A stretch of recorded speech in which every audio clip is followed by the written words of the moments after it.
অপলক চোখে একাকী বসে তাকিয়ে আছি আকাশের দিকে, আর আপন মনে ভাবছি আকাশ কত বিশাল আর বিস্তৃত, নেই কোনো সীমারেখা। কিন্তু বিশালত্বের মাঝে বসত করে রোদ, বৃষ্টি, ঝোড়ো হাওয়া। ধ্বংসযজ্ঞে পরিণত হলে আবার প্রকৃতি তার অপার মহিমায় সব সাজিয়ে দেয়।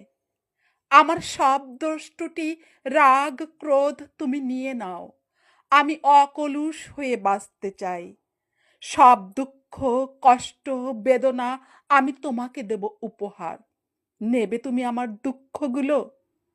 আমার জীবনের সকল অন্ধকারকে দূর করতে উজ্জ্বলতম নক্ষত্র লুব্ধকের কাছে আমাকে নিয়ে যাও।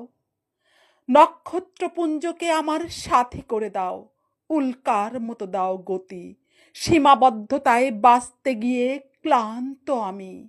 পরাজয়কে বরণ করে নিতে পারি না, তাই লড়াই করে বাঁচতে চাই। লড়াই শেষে চাঁদের আলোয় বসে